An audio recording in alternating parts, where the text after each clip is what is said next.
breaking news that Johnathan Majors was just found guilty in his domestic violence criminal case in a New York courtroom. I haven't had a lot of opportunity to absorb this information yet, so let's go through it together. Actor Johnathan Majors receives mixed verdict in criminal domestic violence trial.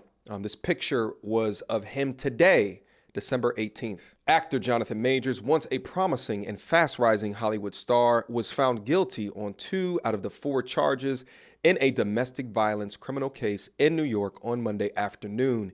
He was found guilty on 2 counts, assault in the 3rd degree and harassment in the 2nd degree, relating to an incident with his former girlfriend, Grace Jabbery. Each of the charges in which he was found guilty is considered a misdemeanor in New York. In the mixed verdict, the jury found Majors innocent of intentional assault in the 3rd degree and aggravated harassment in the 2nd degree. 1st degree assault is the most egregious.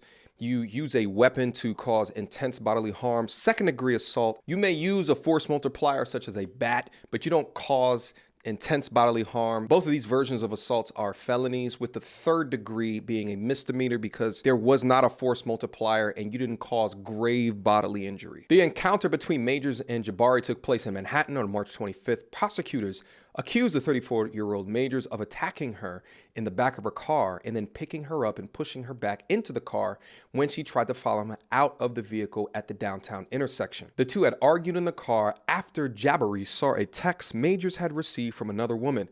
Prosecutors said Jabbery grabbed the actor's phone and Majors reacted by pulling her finger, twisting her arm behind her back, and hitting her head in an attempt to retrieve his phone. Majors eventually jumped out of the car at an intersection when Jabbery tried to follow him. Video evidence showed Majors picked her up and shoved her back into the car. Majors ran down the street with Jabbery chasing after him. I've gone over that video recently. It is ridiculous to me to think that you can catch a misdemeanor assault charge off of the way that he put her back in the vehicle. But that's why I tell you guys so often in these cases, do not put your hands on women in any manner unless you are defending yourself, unless your life is on the line. Majors went back to the hotel while Jabbery, who testified that she didn't want to be alone after the attack, went out to the club.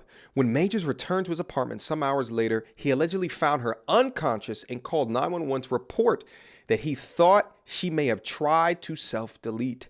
The jury heard this 911 call. So again, she was attacked, had all of these injuries, and went to the club. And speaking of being at the club, remember before when she said that she had a broken finger? Well, this is security cam footage of her 3 hours after she claimed the incident took place.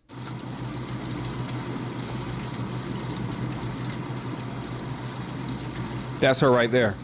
And that's her right hand being used effectively to go up the steps. And there's another video that was taken 2 hours later as she's at the after-hour spot at the Moxie Hotel in New York, where she seems to be dancing and using her hand effectively. Let's watch. Pay attention to the bottom right side of the screen. She's coming in the focus right here. Here's a zoom in.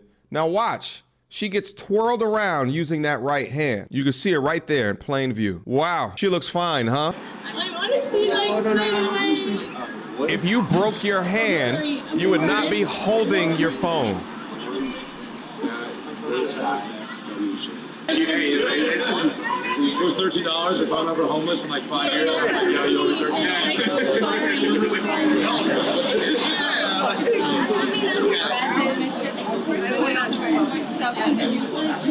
That hand seems very active. Also take note that through her description of what's going on between her and Johnathan Majors, she never makes any reference to any violence. We'll get her a dog. We got it. We're here too. Should I come foot? No, here's a switch place. What's the break? No, I'm not going foot. You guys, I'm so sorry. No. I know. All right, now Majors is entering the picture. Watch now. He looks at her. However, Majors was arrested by the NYPD officers who had responded to that call. They found Jabbery with cuts, bruises, and a broken finger.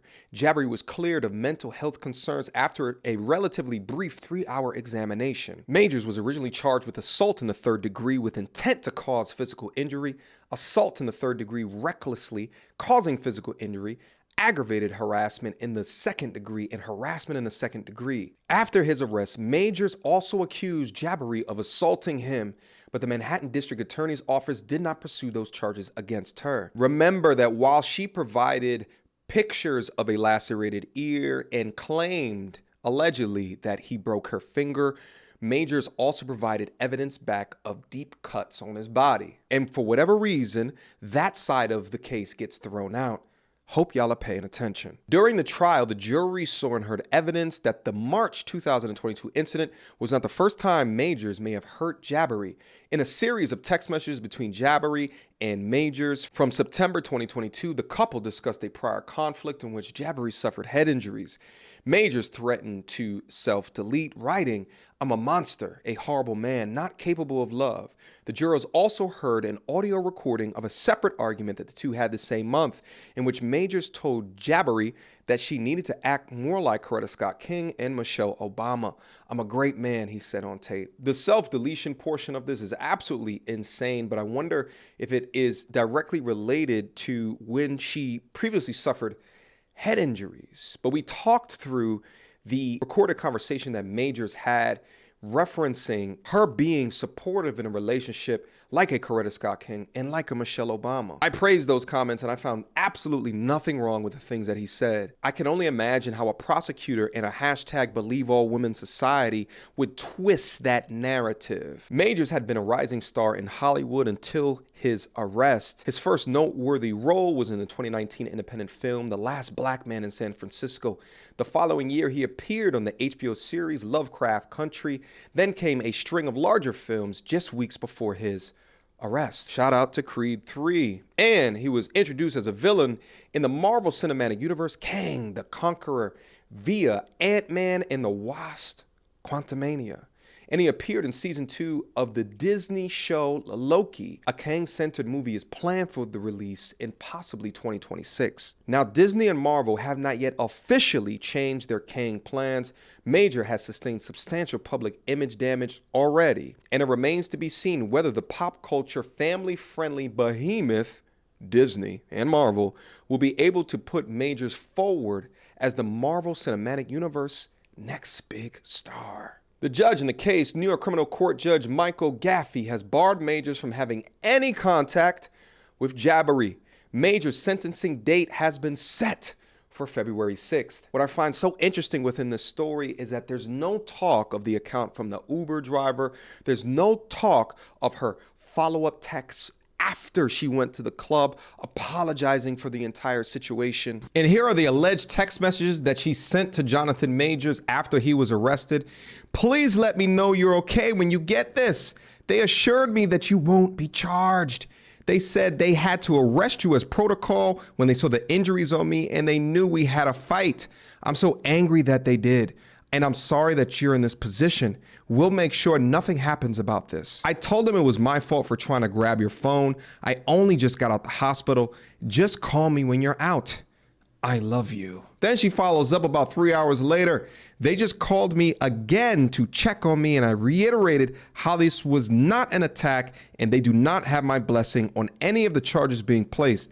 I read the paper they gave about strangulation and I said point blank this did not occur and should be removed immediately. The judge is definitely going to be told this. She ensured this to me.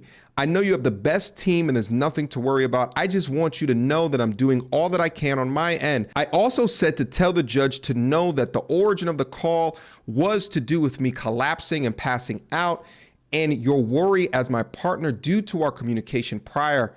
Out of care, she promised all of this will be relayed, as well as there being no question as why he was unable to file charges on her in response. It is my opinion that this is a complete failure of the justice system. We saw the video of him putting her back in the car. It did not look violent, but then we also saw this crazy woman chasing him for blocks as he tries to run away. What abuser runs away from the victim for blocks? What abuser calls the cop on the victim passed out from being intoxicated in his house, in his closet, unable to remember the night before? Gentlemen, you guys should be absolutely petrified over this verdict. And it continues to remind me, you choose the wrong one, or if you continue to enable toxicity in an environment, then this can happen to you. Just as I said in a previous video, the enemy may not be at the gate. It may be who you wake up to each and every day. And at the moment that she doesn't get her way, or the moment that you say no, or at the moment that you move on in the situation, she has a whole system behind her that'll be her revenge. And it's so sad to see. Questions, comments, concerns? Y'all already know what to do. Mediocre tutorials and reviews at gmail.com. This was my in-the-moment reaction. I think that I need additional time to consider all of the pieces to the puzzle. Guys, you let me know if I need to go up on live stream and kind of go through each of the pieces of evidence together, or maybe it just doesn't matter because in the court of law, he is now guilty.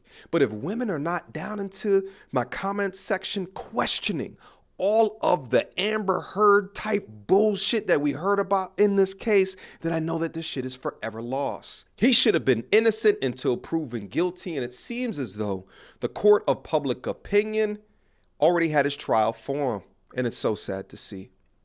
Until next time, YouTube. Peace.